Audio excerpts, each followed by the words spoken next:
Coordinateur de la France Insoumise, dimanche dernier, Jean-Luc Mélenchon s'est déclaré candidat à l'élection présidentielle. Ce sera sa 4e candidature à la fonction suprême et il a expliqué être le mieux placé dans votre mouvement pour faire face à la situation de la France dans le domaine national, mais aussi dans la France dans le monde.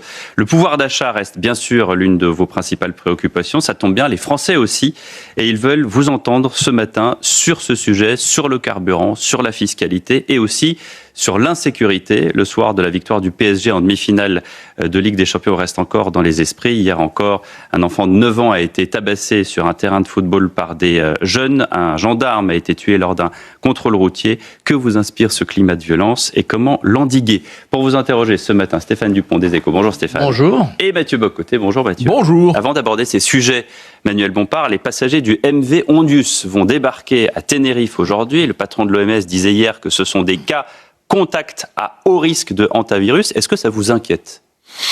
Et ça m'inquiète évidemment à partir du moment où il y a une nouvelle forme d'épidémie, même si pour l'instant elle est assez réduite en termes d'impact. Et puis, si mes informations sont bonnes, elle n'a pas les mêmes caractéristiques qu'avait par exemple le Covid en termes de transmission. Néanmoins, il y a une nouvelle souche qui a l'air plus dangereuse. Donc évidemment, je pense que c'est nécessaire d'être vigilant. Maintenant, pour peut-être prendre un peu de hauteur par rapport à ce sujet, je crois que c'est malheureusement quelque chose qui va se multiplier dans les prochaines années, c'est-à-dire l'émergence de ce qu'on a appelé avec Jean-Luc Mélenchon d'ailleurs les maladies politiques ou les maladies écologiques, c'est-à-dire des maladies qui ont des conséquences, qui ont ou plutôt qui retrouvent leur source, leur origine dans la manière avec laquelle nos sociétés aujourd'hui traitent leur rapport à la nature. C'est lié au réchauffement climatique, selon vous? Non, je dis pas que cette maladie est liée au réchauffement climatique, mais on voit bien que c'est comme le Covid de ce point de vue-là, des maladies qui sont d'abord sur des animaux qui ensuite sont transmis à l'être humain, et donc ça pose la question des zones de contact. Le Covid, c'est pas expliqué. Vous savez très bien qu'il y a des suspicions sur ce fameux laboratoire P4 en Chine où jamais vraiment les choses n'ont été expliquées. Enfin, il me semble quand même que on va peut-être pas refaire l'histoire du Covid sur le Covid, mais je pense que la question du rapport entre les êtres humains, les animaux, ce qu'on appelle les zoonoses, tout ça pose des questions qui sont des questions politiques sur lesquelles il faut essayer d'apporter des réponses. Pour le reste, il y a des personnes qui sont contaminées aujourd'hui par cette maladie, il faut bien qu'ils débarquent quelque part, et je pense que tout est fait pour qu'ils puissent débarquer dans un endroit où il n'y a pas de risque de transmission sur le reste de la population, enfin en tout cas je l'espère. Mais pour reprendre votre formule, prendre un peu de hauteur sur les événements, est-ce qu'il y a des leçons aussi à retenir de l'épisode Covid? C'est-à-dire, si on pense à cela, on voit la suspension généralisée des libertés à ce moment, la tentation d'encadrer, de normer la vie sociale intégralement. Est-ce qu'il y a des leçons à retenir pour ne pas verser dans une forme de panique nouvelle? Encore une fois, je pense quand même, pour pas tomber dans une forme de panique nouvelle, il faut peut-être être prudent sur les comparaisons qu'on fait. Nous le sommes. Oui, bien sûr. Non, mais par rapport à votre question, on parle pas là aujourd'hui d'un virus qui peut ou qui se transmet très facilement sur l'ensemble de la population. Donc déjà, soyons vigilants là-dessus. Après, si on revient sur la manière avec laquelle le Covid a été géré, évidemment, je partage l'idée qu'il y a eu une forme de suspension des libertés individuelles. Des excès? Je pense que oui, il y a eu des excès, oui, bien sûr. Je pense qu'il y a eu des excès, peut-être par manque de préparation aussi, parce que nos sociétés, elles ont été très largement affaiblies pour pouvoir faire face à ce type de situation. Et donc, on s'est retrouvé un peu pris par l'urgence dans des décisions qui étaient des décisions qui, évidemment, ont mis quand même, d'abord, ont suspendu l'ensemble de notre activité et en plus se sont retrouvés à des positions qui allaient à l'encontre des libertés individuelles. Moi, je forme le vœu qu'on soit mieux préparé pour faire face, si on doit y arriver, à de nouvelles pandémies. Il y en a un qui est préparé, c'est Jean-Luc Mélenchon, et s'est déclaré candidat à la présidentielle. Est-ce le meilleur choix ou est-ce le seul choix pour LFI? Non, c'est le meilleur choix. On a eu une discussion collective entre différents choix qui s'offraient à nous, avec un certain nombre de personnes qui étaient tout à fait... On peut savoir qui? Il y en a plusieurs, des noms. Par exemple, vous, la présidente de notre groupe parlementaire, Mathilde Panot, la coprésidente de l'Institut La Boétie. C'est vous qui aurez dû... Moi-même, je suis coordinateur du mouvement. Vous y avez pensé? Vous êtes projeté à l'Élysée un instant? Non, mais moi, j'ai pas... je sais que peut-être c'est difficile à comprendre pour les observatrices et les observateurs extérieurs, mais nous, en fait, on se pose pas la question de notre rapport à l'élection présidentielle sous la forme d'une forme d'ambition personnelle. On se pose la question de savoir... Faut vouloir quand même. Oui, bien sûr, mais on se pose la question parce qu'on partage tous un même même programme, un même projet pour la société, et on se pose la question de quel est le dispositif le plus efficace pour essayer d'amener nos idées au pouvoir. Et on a considéré collectivement que la candidature de Jean-Luc Mélenchon était la meilleure solution. Mais évidemment, Jean-Luc Mélenchon entouré d'une équipe, et j'en fais partie, qui est une équipe aussi susceptible de gouverner ce pays demain. En 2022, au soir du premier tour, Jean-Luc Mélenchon dit faites mieux, prenez le relais. Manifestement, vous êtes le coordinateur de la France Insoumise, c'est vous qui auriez dû prendre le relais. Regardez. Pourquoi ça s'est pas fait? Il a pas fait mieux. Vous n'avez pas fait mieux? Ah bah si, on a fait mieux précisément. J'allais vous dire, regardez, il faut regarder les choses un petit peu précisément. Depuis 2022, il y a eu des élections législatives. Et vous êtes plus nombreux à l'Assemblée. On est plus nombreux à l'Assemblée nationale. Il y a eu des élections européennes, on est plus nombreux au Parlement européen. Il y a eu des élections municipales. On a plus de maires, plus de conseillers municipaux qu'avant. Donc vous avez fait mieux. Donc on a fait mieux. Ça ne suffit pas à Jean-Luc Mélenchon. Mais c'est pas que ça ne suffit pas à Jean-Luc Mélenchon, c'est qu'on se pose la question à un moment, dans le contexte politique que l'on connaît, national et international, de quelle est la personne qui nous paraît avoir le plus de qualité pour pouvoir gouverner ce pays demain. Et au vu notamment de la situation internationale telle qu'elle est, je crois que notamment l'expérience de Jean-Luc Mélenchon sur ces sujets, sa profondeur politique fait qu'aujourd'hui c'est le mieux. C'est la quatrième candidature. Mais pas seulement. Attendez. Quatrième candidature. Il y a 4 fois que les Français lui, 3 fois les Français lui ont déjà dit non. On va y venir. Pourquoi la 4e fois il lui dirait oui? On va y venir. Pourquoi? Mais je vous promets, j'y viens. Mais je voulais juste vous dire. Impatient comme ça, Stéphane. Je voulais il va juste vous répondre, dire. Manuel. Non seulement Jean-Luc Mélenchon me paraît être le candidat à l'intérieur de la France insoumise le mieux placé pour gouverner le pays demain, mais ça me paraît être aussi la personnalité politique parmi toutes les personnalités politiques de ce pays la mieux préparée. Parce que parce que cette expérience sur les questions internationales, il en a encore fait la démonstration cette semaine, parce que son expérience, parce que sa profondeur politique me paraît être ce dont on a besoin aujourd'hui pour faire face à une situation. Mais posons les choses autrement. Des temps qui sont des temps très troublés. Attendez, on va prendre les questions une par une. Ensuite, il y a la question de sa 4e candidature. C'est vrai, vous avez raison, Jean-Luc Mélenchon a déjà été candidat à 3 fois. Mais il vous aura pas échappé que la première fois, il a fait 11%, la deuxième fois, il a fait 19%, et la troisième fois, il a fait 22%. Donc pour l'instant, à chaque candidature, il a progressé dans son score. Et je sais que par exemple, le président aujourd'hui du Brésil, Lula, a été élu président à sa 4e candidature. Donc vous voyez, dans la vie, il faut pas lâcher. C'est la ténacité qui paye. Que Jean-Luc Mélenchon ait décidé collectivement d'être candidat à la présidence de la République. Non, c'est pas il a décidé collectivement. Pourquoi vous caricaturez comme ça? C'est une moquerie. C'est une moquerie. Je vous dis pourquoi, parce que personne n'est surpris, honnêtement. Dès 2022, tout le monde comprenait qu'il trouverait le moyen d'y être. C'est pas une condamnation. Mais le fait est que il n'y a pas chez lui quelque chose comme une forme de culte de personnalité? Non, mais c'est parce que vous êtes matricé par une vision de l'élection présidentielle qui consistera à croire que les gens rêvent d'être demain candidats à l'élection. Et vous pensez que c'est pas son cas? Mais non, c'est pas comme ça que nous on fonctionne. Vous, j'en sais rien, lui, probablement. Non, nous, collectivement, on fonctionne pas comme ça, et Jean-Luc Mélenchon non plus. D'ailleurs, cette discussion et ce débat, on l'a eu. Pour le reste, vous dites, il s'est décidé tout seul. Enfin, excusez-moi, mais Jean-Luc Mélenchon, il y a d'abord eu une procédure qui a été votée à la France insoumise par plus de 96% des insoumis qui ont voté cette procédure. Et ensuite, il y a eu une réunion de ce qu'on a appelé notre intergroupe. C'est une centaine de personnes, des députés, des eurodéputés, des maires, qui collectivement ont eu ce débat et cette discussion. Et on dit, nous, on considère que c'est Jean-Luc Mélenchon la meilleure candidature. Et c'est pas terminé. Une fois que Jean-Luc Mélenchon a présenté sa candidature, il a dit, je serai candidat si je réunis 150 000 parrainages de citoyens. En 24 heures, il a eu les 150 000. Aujourd'hui, on est prêt à 250 000. Et donc, j'en profite. D'ailleurs, si vous voulez apporter votre parrainage à la candidature de Jean-Luc Mélenchon, allez sur le site mélenchon2027.fr et vous pouvez... Qu'est-ce que vous répondez aux 70% des Français qui, ce matin, dans un sondage, pensent que Jean-Luc Mélenchon est un handicap pour faire gagner la gauche? Je ne crois pas que ce sondage dise quoi que ce soit de juste. Et j'ai regardé avec amusement, puisque c'est un sondage qui a été publié par l'Institut Ipsos, j'ai regardé avec amusement ce que disait l'Institut Ipsos à quelques mois de l'élection présidentielle de 2022. À 4 mois du premier tour de l'élection présidentielle de 2022, l'Institut Ipsos disait que Jean-Luc Mélenchon allait faire 8,5%, que Valérie Pécresse allait faire 14%. J'ai besoin de vous rappeler peut-être que le soir du premier tour de l'élection présidentielle, Jean-Luc Mélenchon n'a pas fait 8, il a fait 22. Et Valérie Pécresse n'a pas fait 14, elle a fait 4. Pas toujours. Ils se trompent parfois, mais ils se trompent pas toujours. En l'occurrence, l'Institut Ipsos, dans l'élection présidentielle de 2022, s'est lamentablement planté. Donc, il continue à nous donner des solutions, des leçons aujourd'hui sur qui serait le bon candidat. Oh, il n'y a pas que Ipsos, il y en a d'autres. Hein. Les sondeurs sont la seule profession en France qui peut se tromper au moins une fois sur deux et à qui on continue à faire confiance. Moi, j'ai un conseil à vous donner, arrêtez de leur faire confiance. Vous niez le fait que parmi beaucoup de Français, Jean-Luc Mélenchon provoque du rejet, de la crispation. C'est l'homme politique le moins populaire aujourd'hui en France. Alors par exemple, vous voyez, là par exemple... Je parle de popularité, pas d'intention de vote, on est bien d'accord. La popularité, ce que vous dites est absolument faux. Pardonnez-moi de vous le dire, parce que je sais que tout le monde répète ça, Jean-Luc Mélenchon est le moins apprécié. Je renvoie à tout le monde sur une publication que j'ai faite sur mon compte Twitter cette semaine, dans laquelle j'ai fait la démonstration sur toutes les codes de popularité, que c'est faux de dire que Jean-Luc Mélenchon est celui qui reçoit le plus d'avis négatifs. On ira regarder. Ben, vous pourrez aller le vérifier. Ceci étant dit, si vous me posez la question de savoir si tout le monde en France aime Jean-Luc Mélenchon, non, vous avez raison. Ah, ça c'est vrai, mais c'est le principe de la démocratie.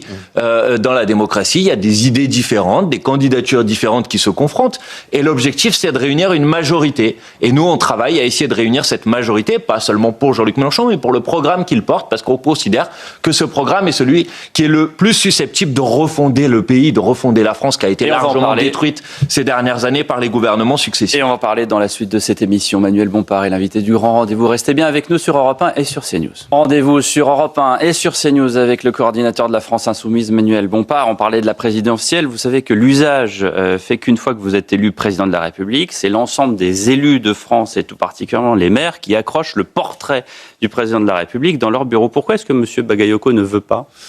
C'est pas qu'il ne veut pas, c'est qu'il a dit les choses.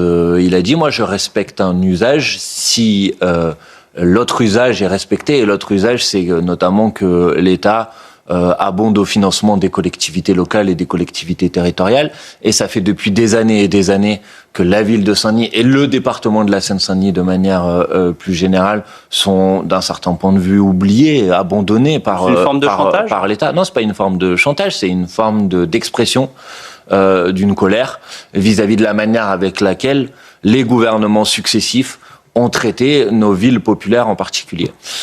Et donc c'est un usage. Mais ça pourrait marcher dans d'autres villes aussi. C'est pas que mais il y a d'autres villes. Vous pensez que ça va créer un précédent ? Non, mais il y a d'autres villes, vous savez, qui ont retiré le portrait du président de la République. Et Bali Bagayoko a répondu qu'il remettrait avec plaisir le portrait du président de la République si le gouvernement...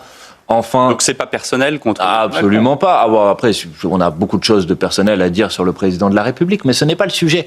Le sujet, en l'occurrence... Ça peut l'être aujourd'hui si vous voulez dire des choses à propos du président de la République. Ah non, mais moi je combats sa politique, c'est pas sa personne. Moi j'ai jamais combattu les personnes des gens. J'ai toujours combattu mais là, c'est sa fonction, politique. En l'occurrence. Oui, mais précisément sa fonction, fonction, elle lui donne aussi des devoirs, et notamment parmi ses devoirs, il y a le fait que nos villes populaires en particulier, elles peuvent pas être abandonnées comme elles le sont des années et des années par le gouvernement. Les transferts financiers, les transferts de fonds sont pas mineurs. Ah bah, si vous voulez regarder comment on boucle aujourd'hui un budget d'une collectivité locale après des budgets qui, année après année, donc la politique dans les dotations publiques... Ça, au fil du temps, pour vous, finalement, il n'y a pas assez d'argent qui est transféré à une ville comme Saint-Denis aujourd'hui? Ah, je pense qu'il n'y a pas... De manière générale, on a coupé dans les financements par l'État. C'est quand même une ville qui a été beaucoup aidée au moment des Jeux Olympiques. Il y a eu beaucoup de choses de faites. Là, on parle d'une discussion plus générale qui est de savoir... Mais moi, je vous parle de ce qui a été fait il y a 2 ans. Et beaucoup de choses ont été faites pour Saint-Denis et la Seine-Saint-Denis au moment des JO. Ce que je vous propose, après, c'est d'inviter Bali Bagayoko pour parler avec lui de la situation à Saint-Denis, mais pour la connaître moins que lui, sans doute, un petit peu.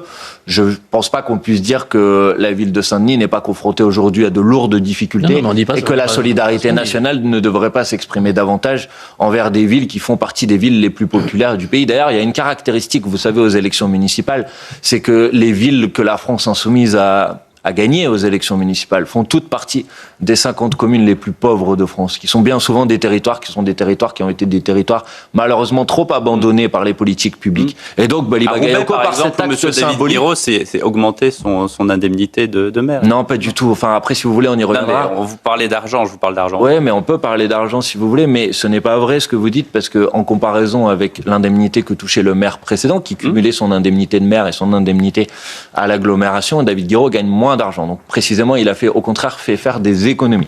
Mais en l'occurrence, oui, les villes que nous dirigeons sont des villes qui ont fait partie des plus pauvres. Et je pense, puisque c'est la question que vous me posez, que l'action de Bali Bagayoko a une dimension symbolique visant à protester contre l'abandon des villes populaires par les politiques publiques. De protestation. Alors, sous le signe de la protestation, il en annonce peut-être une autre. M. Bagayoko dit si jamais le RN l'emporte à la présidence. Vous avez un problème avec Bali Bagayoko, on dirait. Non, mais... Je vous pose une question sur une figure importante de la vie. Allez-y. Moi, je mentionne une figure politique importante aujourd'hui qui fait une déclaration. Où est le problème? Allez-y, posez on peut votre pas nommer question, vos élus. je vous répondrai après. Non, mais d'accord, vous semblez avoir un problème qu'on nomme un de vos élus qui est important. Ah non, pas du tout. Donc, Mais monsieur- je remarque une forme d'acharnement qui ne s'abat bizarrement pas sur les autres élus. J'ai juste remarqué, mais allez-y, je vais y aller sur les posez votre déclarations. question. On verra s'il y a acharnement. Ouais. Trouvez-moi un autre élu qui, dans les circonstances, a dit si jamais, oui, il y a eu Madame Panou, si vous avez raison, si jamais le RN l'emportait demain à la présidentielle, il plaiderait pour une insurrection populaire sous le signe de la Bastille, dit-il, donc une référence à la Des violence. gilets jaunes aussi, vous l'avez oublié. Ah, mais la Bastille aussi une dimension à la violence. des gilets jaunes Donc aussi, pour hein. vous, une élection présidentielle emportée par un parti, on peut en appeler à l'insurrection populaire avec une dimension violente. Mais Juste savoir, où est le problème avec ça? Monsieur Bock-Côté, j'espère que si, par malheur, le Rassemblement national devait remporter l'élection présidentielle, il y aura des mobilisations populaires puissantes dans ce pays. Je On peut l'espère. supposer comme la majorité forme populaire aurait voté pour lui. Je l'espère, parce que quand je vois, par exemple, ce que font les maires élus il y a quelques semaines du Rassemblement national dans des mairies qui, à Liévin, par exemple, mettent en place des politiques discriminatoires et illégales dans l'accès au logement, à Carcassonne s'attaquent aux organisations syndicales, je vous dis, heureusement, Manuel je Bompard, souhaite que face à ce type de politique, il y ait une Manuel mobilisation Bompard, populaire. Et ça par simple m'inquiète rigueur, beaucoup. Et ça m'inquiète beaucoup sur votre conception de la démocratie. Si vous considérez que parce que quelqu'un a gagné une élection, on n'a plus le droit de se mobiliser et de protester. Attendez, il y a se mobiliser, c'est un homme rigoureux. Insurrection populaire avec une référence à la violence. Imaginez Non, quelqu'un il n'y a dise pas de référence à la violence. la Bastille. Mais attendez, Imaginez que si M. Mélenchon arrive à la présidence de la République, c'est pas inimaginable. vous êtes contre la Bastille, la prise de la Bastille, on la célèbre chaque année. Je ne sais pas si vous êtes au courant, ça s'appelle le 14 juillet. Imaginez que des gens disent, si jamais M. Mélenchon arrive à la présidence de la République, ou vous, qu'en sais-je, eh bien, une insurrection populaire serait légitime. Vous en penseriez quoi? Mais je pense que ce que je pense, c'est que si Jean-Luc Mélenchon, ce que je souhaite, remporte la prochaine élection présidentielle, il y aura aussi sans doute des secteurs de la société qui se mobiliseront. C'est la démocratie. Mais vous souhaitez pas la violence.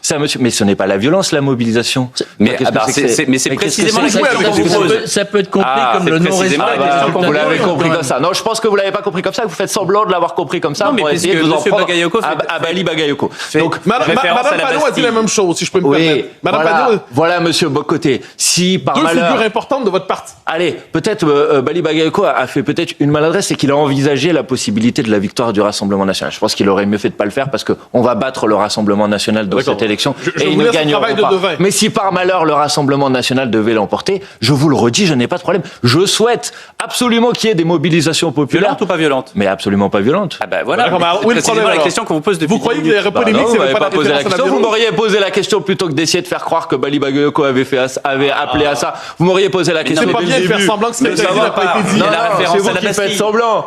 Mais la référence à la Bastille, mais vous êtes incroyable. Chaque année dans ce pays, on fête le 14 juillet et vous êtes pour. Enfin, qu'est-ce que c'est que cette histoire? La Il y a Bastille des fait faits, partie de notre il y a des histoire faits de France. historiques. Vous savez, dans la Déclaration des droits de l'homme et du citoyen de 1793, il y avait cette phrase quand le gouvernement viole les droits humains, l'insurrection est le premier des devoirs pour le peuple. On y revient à Donc, l'insurrection. Vous voyez, ben oui, mais ça veut dire la mobilisation populaire, évidemment. Nous sommes avez démocrates, répondu. nous sommes pour la révolution Mobilisation sans citoyenne, violence. nous sommes la prise du pouvoir par les urnes en gagnant les élections, et ensuite il y a des mobilisations populaires, et je souhaite qu'il y ait des mobilisations populaires. Mais comme, Alors, c'est pour ça que je vous disais que vous aviez un problème avec Bali Bagayoko, parce que Non, on n'a pas un vous problème venez avec de Bali déformer ces Bagayoko et on sera citations ravis d'y pour aller essayer de leur avec lui. faire Il vient au croire, rendez-vous. pour essayer de leur faire croire autre chose que ce qu'il Non, dit non, non, vraiment. non, non, Donc, J'ai une c'est autre content de question à citer. propos vos de Jean-Luc. méthodes me Vos méthodes. trouvent un peu ridicules. Bon, vous permettez, j'ai une autre question à propos de Jean-Luc Mélenchon. Il ne devrait pas être interdit d'être refuse honnête. de débattre avec Jordan Bardella. Pourquoi? Mais c'est absolument faux, ça aussi. Oh là là, vous avez... Séance d'explication. Est-ce qu'il refuse ou est-ce qu'il refuse pas? Est-ce qu'on peut organiser d'ailleurs ici sur Mais que CNews, M. Bardella soit candidat, et Jean-Luc Mélenchon débattra avec M. Bardella. Pour l'instant, dans les élections... Vous savez très bien que ça dépend d'une échéance. Bah alors, attendons de savoir cette échéance, et puis si M. Bardella... Et après, il est prêt à Mais débattre. non, évidemment. Mais D'accord. enfin, jusque-là, pardon, mais c'est plutôt l'inverse qui s'est produit. Hein. Je ne sais pas si vous êtes au courant, mais moi, par exemple, et vous pouvez en être témoin auprès de toutes les chaînes, depuis plusieurs années, je dis, mais Monsieur Bardella, venez débattre. Venez débattre. Il refuse de débattre.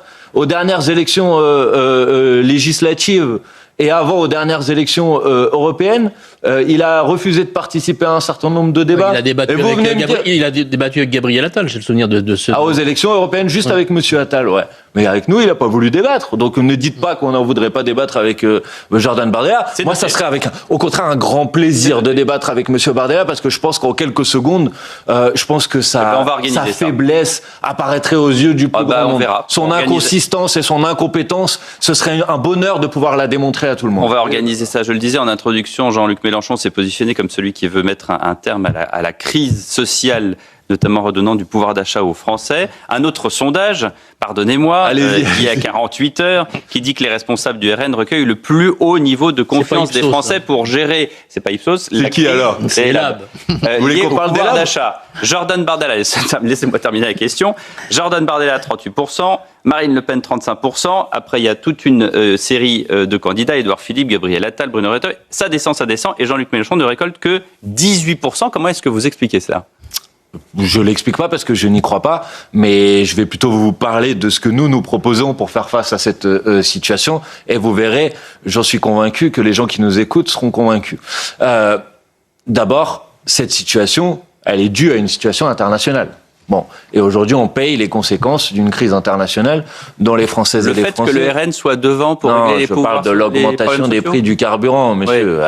On parle du sujet, là. Le sujet, c'est qu'aujourd'hui, vous avez des centaines de milliers de personnes dans ce pays qui n'en peuvent plus, qui se serrent la ceinture tous les jours et qui voient le prix du carburant bondir, exploser en raison d'une situation internationale dont ils ne sont pas responsables. Et face à cette situation, vous avez un gouvernement qui ne fait quasiment rien. Bon, quelques petites aides ciblées qui honnêtement servent à rien et dont l'essentiel du pays ne voit pas la couleur. C'est ça la situation dans laquelle on est aujourd'hui. Et à l'autre bout de la chaîne, vous avez des grands groupes pétroliers qui, eux, s'en mettent plein les poches. Total qui a augmenté son bénéfice sur le premier trimestre de l'année de 50%. Et qui plafonne le carburant. Vous voyez, il plafonne tellement le carburant qu'il continue à gagner de l'argent puisqu'il a augmenté son bénéfice. Et absolument pas. C'est absolument pas assez. Et d'ailleurs, c'est la raison pour laquelle il ne faut pas laisser Total prendre tout seul une mesure de plafonnement. Mais il faut que le gouvernement prenne un décret qui permet de bloquer les prix du carburant. Ou encore en baissant les taxes sur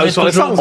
Attendez, parce que là, on ouvre une brèche importante. Je vais laisser passer la pub et on reprend. On y revient alors. Parce que sinon, on n'aura vraiment pas le temps de s'expliquer. Voilà, à tout de suite. Vous, Europe 1 CNews, les échos avec Manuel Bompard, on parlait du pouvoir d'achat, de la crise du carburant, de l'efficacité ou pas, vous disiez, du gouvernement, et on en était au chapitre de Total, effectivement.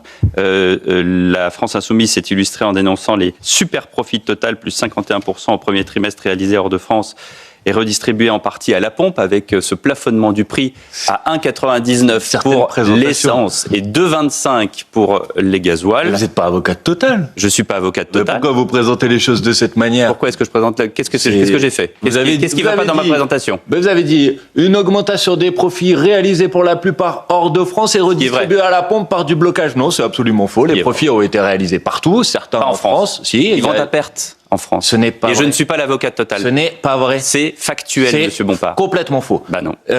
Les activités de raffinage de Total en France ont généré du bénéfice. Donc, oui, mais ne dites pas de la vente, pas de la vente. Pas la vente du carburant. C'est une partie infime du bénéfice de Total, monsieur Bompard. Le raffinage, c'est plusieurs centaines de millions d'euros. Mais c'est rien par rapport au chiffre d'affaires et au profit de Total. Vous dites des choses. Pardon. Deuxièmement, monsieur, quand vous êtes un groupe intégré comme Total, si vous vendez votre entreprise privée. Oui, mais qui est un groupe intégré, c'est-à-dire qui gère l'extraction, le transport, le raffinage et ensuite la distribution.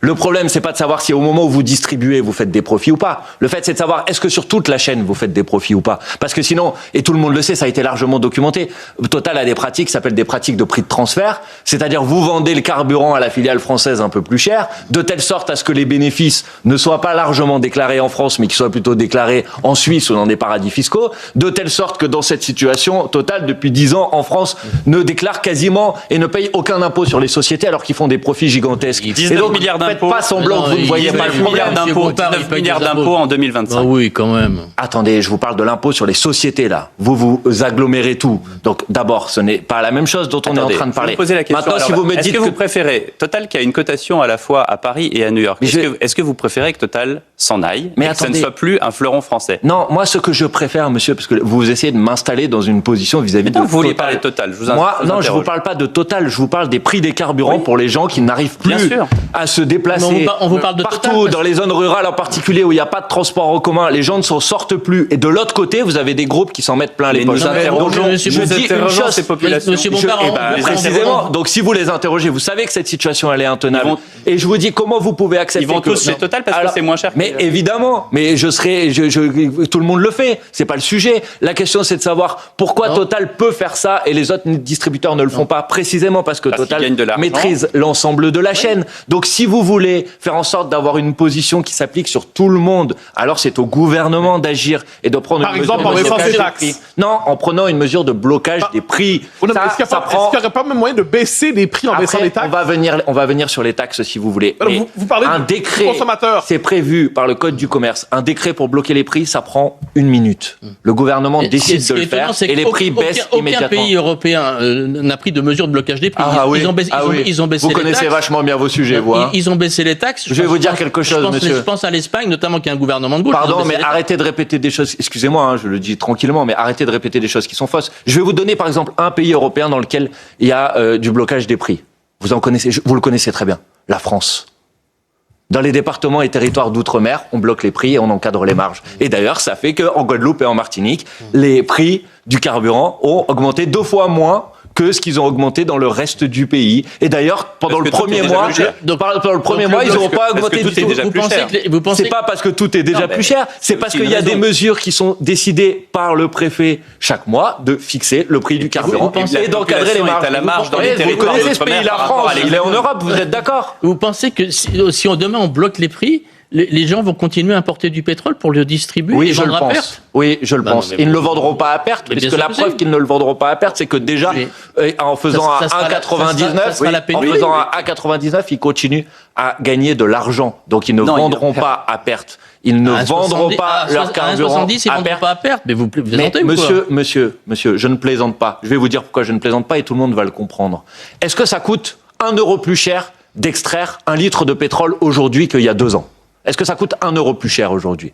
Est-ce que vous voulez... Non, que Total répondez à ma s'en question. aille Est-ce que oui ou non, ça coûte 1 euro plus cher d'extraire 1 litre Ah, de ça pétrole dépend, vous aujourd'hui qu'il y a 2 ans? quel type de Non, ça ne pétrole coûte ou pas 1 n'importe- euro plus cher, ça coûte exactement le même prix. Donc si le prix du carburant a augmenté, c'est pas parce que ça coûte plus cher de produire du pétrole. C'est parce qu'au milieu, il y a des marchés dans Oui. lesquels il y a des Mais- effets d'aubaine oui. et de la Mais- spéculation. Mais ce et sont donc les courtiers. les gens... Ah, mais vous parlez de Rotterdam, mais Rotterdam, ce sont les Mais courtiers. c'est pas seulement Ce sont les Rotterdam. courtiers Mais parce que la en- production, il n'y a plus en d'exportation pétrole du qui- Golfe Persique, qui prennent de monsieur l'argent. Bompard, C'est dites pas pas forcément les n'importe quoi. pétroliers eux-mêmes. Mais Total ne fait pas d'opération. Total n'a pas Bien acheté sûr. l'ensemble Mais il y a des des stocks courtiers de derrière. pétrole avant le déclenchement de Attendez, la guerre c'est pas- et a fait une culbute gigantesque parce qu'ils ont revendu après. Tout le monde le sait. Donc c'est la crise documenté. du pétrole, elle éduque à la spéculation. C'est Moi, pas, je c'est note pas, juste- c'est pas le Golfe, c'est pas le blocage du détroit d'Ormuz. C'est juste note la le spéculation. blocage du détroit d'Ormuz qui produit des logiques de spéculation et ensuite, si ça dure, évidemment, va y avoir Mais des puisque tensions je sur note juste, l'approvisionnement. monsieur Je vous dis Bompard, juste que dans la première que dans période, votre c'est logiquement mouvement, et totalement des mécanismes Je note juste que spéculatifs. dans votre mouvement, chez LFI, Clémence Guettet a envisagé de nationaliser Total. On en est là. Oui, mais d'abord, on va prendre les choses par étapes, si vous voulez bien. La première étape, c'est de bloquer les prix. Et ça, on peut le faire tout de suite. Et ça ne coûte pas 1 euro à l'État. Donc vous contraignez Total à bloquer les prix. Ah, pas que Total, l'ensemble des producteurs, distributeurs de pétrole. Donc principalement Total, bloquer les puisque prix. c'est Principalement Total. Une puisque- tellement bonne idée que personne. En bloquant les prix, vous évitez qu'ils fassent des super profits et surtout, vous permettez aux gens de respirer. Mais justement, Les gens permettez-moi qui d'y sont- revenir avec cette question. Vous avez un réflexe, c'est normal, étatiste, socialisant dans le rapport à l'État, mais baisser les taxes sur l'essence. Baisser les taxes sur les... socialisants. Oui, Ah, je c'est-à-dire veux dire, que le vous aimez blocage plus, des plus prix- l'État d'argent, plus vous êtes heureux. Mais le fait est que le commun est Ne mortel. dites pas des choses.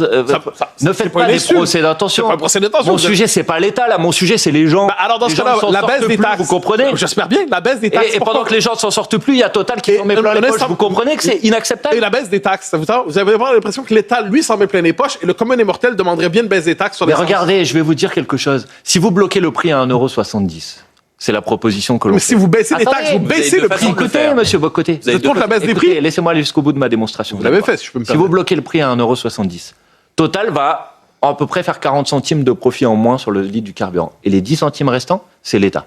Puisque si vous bloquez le prix à 1,70 €, il y aura 10 centimes de taxes en moins par rapport au prix Ah oui, auquel donc c'est est les le deux. carburant aujourd'hui. C'est à la fois Donc les- en bloquant les prix, vous allez faire un effort à Total et vous allez empêcher que l'État, en quelque sorte, gagne des taxes supplémentaires. Parce que ça, ce n'est pas normal que l'État gagne des taxes supplémentaires. Ensuite, vous me posez la question de savoir si on peut aller plus loin en baissant les taxes de manière générale. Moi, je vous dis, pourquoi pas? Mais si vous baissez les taxes de manière générale sans mesure de blocage des prix, vous n'avez aucune garantie qu'il y a une répercussion sur le prix du carburant. Et d'ailleurs, ça a été fait sur la restauration. Vous vous en rappelez? Où on a baissé la TVA sur ce sujet. Sur les ça ne s'est pas traduit. Sur les carburants, M. Bompard, ça a été fait en 2022 et les prix ont baissé. Ça a coûté très cher, ça a coûté 8 milliards. Et ça a marché. Mais c'était une mesure... Au carburant, c'était le bouclier sur les carburants. Oui. Oui, ça a marché, oui. Oui. Eh ben, je vous propose de faire mieux, de faire un blocage des prix par le gouvernement qui le décide. Donc, mais je comprends, vous n'avez pas d'opposition de principe à la baisse des taxes sur le carburant, à condition qu'il y ait ensuite blocage des prix. Je n'ai pas d'opposition de principe à la baisse des taxes sur les produits de première nécessité, à tel point que les produits... Dans le carburant. Dont les carburants, l'énergie, qui font partie des produits de première nécessité. Les premiers qui l'ont proposé à l'Assemblée nationale, c'est la France Insoumise, et à l'époque, le Rassemblement national s'était abstenu. Donc, s'il vous plaît, regardez un petit peu les votes. Mais ce que je vous dis aujourd'hui, c'est qu'une mesure qui n'a aucune garantie qu'elle va avoir une répercussion sur le prix du carburant, qui va coûter 12 milliards d'euros par an à l'État. Non, qui va redonner de l'argent français, non, pas se tromper. D'accord, mais vous allez financer comment? L'État des Français l'argent des Français n'appartient pas à l'État. D'accord, très bien, mais quand il manque 12 milliards... Comme je disais que vous avez un réflexe socialiste. Non, j'ai pas de réflexe socialiste, mais communiste, d'accord. Mais oui, j'ai un réflexe socialiste et communiste, j'ai pas de problème si vous voulez, mais c'est pas mon sujet. Vous l'assumez, c'est encore mieux. Mais bien sûr que j'assume, mais c'est pas mon problème. Mon problème, c'est de savoir si vous enlevez 12 milliards dans les recettes. Vous pouvez prendre les mots que vous voulez. C'est-à-dire des recettes de l'argent pris aux Français pour l'appareil bureaucratique. C'est pas l'argent pris aux Français. Ça s'appelle la redistribution, monsieur Bocoté. Ça s'appelle peut-être la confiscation. On est en France ici. Et en France, on a une politique de redistribution. Il y en a partout en Occident, cher monsieur. On a une politique partout de redistribution des richesses. Et donc, il y a un impôt. Et l'impôt, il faut faire en sorte que ça soit ceux qui gagnent le plus, qui contribuent le plus. Et ensuite, on redistribue dans nos services publics. Oui, ça, je suis très attaché. Vous reconnaissez, monsieur Bompard, qu'il n'y a plus d'argent dans les caisses et qu'on ne peut pas financer une mesure à 12 milliards aujourd'hui. On n'a plus l'argent. Non, je ne dis pas qu'il n'y a plus d'argent dans les caisses. Je dis que si le Rassemblement national, parce que j'ai bien compris que vous vouliez en quelque sorte populariser sa mesure. Mais je m'en sors contre-fiche, nous sommes les porte-voix de personne. Si le Rassemblement, parce que vous parlez que de celle-là, alors que je vous parle de blocage des prix. Vous pensez pas que c'est un réflexe libéral? Pas le blocage des prix, les taxes, alors que je vous propose une mesure qui coûte 0 € à l'État et qui permet d'avoir un impact immédiat. C'est pas le réflexe libéral que vous parlez de la proposition du Rassemblement national. Je parle d'une proposition libérale de mon sens. Messieurs, que vous êtes sur CNews et sur Europe 1 et que vous parlez en même temps, le pauvre auditeur d'Europe 1. C'est vrai, ça vous avez raison, c'est monsieur Bocoté qui est particulièrement turbulent ce matin. C'est remarquable. Une proposition libérale de bon sens, vous appelez ça le RN. S'il vous plaît. Laissez-moi parler. Quant au Rassemblement national, il va peut-être falloir qu'ils précisent leurs propositions, parce qu'initialement, ils nous ont dit qu'il fallait que l'État renonce aux taxes sur l'augmentation du prix. Les taxes sur l'augmentation du prix, c'est 20%. Sur 50 centimes d'augmentation, ça veut dire que le prix augmente de 40 centimes. La belle affaire. Vous êtes très content. Si le prix du carburant, il est à 2,20 plutôt qu'à 2,30, vous pourrez dire merci à M. Bardella et à Mme Le Pen. Maintenant, ils nous disent non, finalement, c'est toutes les taxes qu'on va baisser. Très bien, mais alors dites-nous où vous allez trouver les 12 milliards. Dites-nous comment vous allez financer cette mesure. Moi, je vous propose une mesure immédiate, effet direct. Elle coûte 0 € à l'État et elle permet de ramener les prix au niveau auquel ils étaient avant. Je pense qu'elle est mieux que les autres. Je pense que c'est celle-là qu'il faut défendre. J'entends ce que vous dites. À aucun moment, vous ne craignez que Total ne se barre à l'étranger. À aucun moment. Mais à aucun moment, vous vous dites, tiens, en fait, Total a une double cotation à New York et à Paris. Bon, finalement, on va mettre les activités aux États-Unis. Et donc, si vous pensez que Total peut, du jour au lendemain, se priver du marché de la distribution du carburant en France, parce qu'on va lui demander, pendant quelques mois, parce qu'on va lui demander pendant quelques mois de faire des efforts. BP qui est un grand pétrolier. Parce qu'on va lui demander pendant 2 et 3 mois de faire des efforts. Vous croyez qu'ils vont partir, abandonner ce marché et qu'il n'y a personne d'autre qui viendra? Mais vous ne connaissez pas très bien comment ça fonctionne. BP vient d'arrêter les distributeurs. Mais vous savez le niveau d'investissement qu'il faut pour mettre en place un système de distribution de carburant? Vous croyez que parce qu'ils vont gagner un peu moins pendant une certaine période, ils vont prendre le risque de perdre beaucoup pendant des décennies? Mais alors franchement, vous ne vivez pas dans le même monde que moi. Moi, je vous dis que Total fera des efforts qui s'assieront un peu sur leur super profit pendant quelques mois, et ça sera pas plus mal. Et pour le reste, vous avez parlé de réquisition ou de nationalisation. Oui, je vous confirme que, au vu des bénéfices gigantesques que réalise Total depuis plusieurs années, quasiment 100 milliards d'euros versés en dividendes aux actionnaires sur les 10 dernières années, oui, on pourrait se poser la question de savoir si on ferait pas mieux que ça soit un groupe public qui agisse. Réquisition et nationalisation. Non, je vous ai pas dit que c'était le programme, mais le sujet est posé. Et vous financez comment la nationalisation? Regardez, je vais vous montrer quelque chose. Alors, vous allez me montrer dans un instant parce que c'est à nouveau la tout de suite. On y revient alors.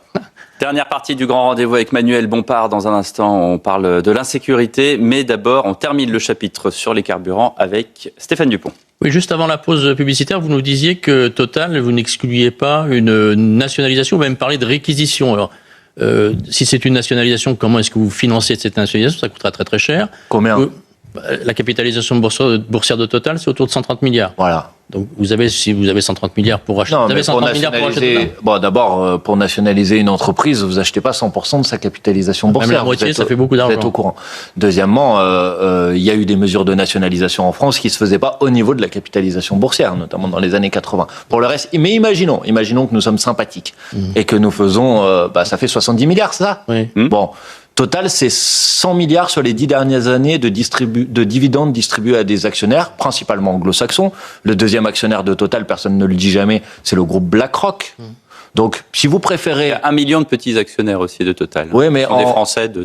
Oui, mais en pourcentage de capitalisation, ils n'arrivent pas à la cheville du groupe BlackRock. C'est une option que vous envisagez vraiment? Bien sûr, c'est une option tout à fait envisageable. Vous savez, si vous achetez une entreprise et qu'en moins de 10 ans, elle a déjà remboursé le coût de l'achat, c'est plutôt une bonne affaire. Les gens qui nous écoutent, je pense qu'ils le comprendront. Hein. S'ils sont capables, s'ils achètent un appartement et qu'en 10 ans ils arrivent à le rembourser, ils sont plutôt contents. Hein. Donc c'est quelque chose qui sera extrêmement rentable. Et surtout, parce que c'est aussi ça le sujet, c'est pas juste pour régler des histoires avec Total. La question, c'est de savoir est-ce qu'on considère que dans le monde tel qu'il est aujourd'hui, avec la nécessité aujourd'hui de préparer la société de l'après-pétrole, parce que la vérité c'est ça qu'on doit faire. Est-ce qu'on n'a pas intérêt d'avoir une maîtrise le gouvernement stratégique déjà a annoncé des groupes pétroliers? Moi, je pense qu'on en a besoin. Et justement, le gouvernement, on a parlé de l'électrification. Je voudrais qu'on parle de l'insécurité en France. Ces débordements à Paris après la qualification du PSG lors de la demi-finale de Ligue des Champions. On va voir une image qui est l'image d'une voiture de police qui recule devant les émeutiers. Je le signale pour les auditeurs d'Europe 1, c'est cette voiture que vous avez pu voir sur les quais à Paris qui recule tellement les émeutiers je ne sais pas si c'est des émeutiers ou des supporters, les individus qui sont devant font reculer cette voiture de police. C'est une image évidemment très très forte qui en dit long. Qu'est-ce qu'on fait contre ce genre de débordement en France, Manuel Bompard? D'abord, on évite de jeter le stigmate sur l'ensemble des supporters.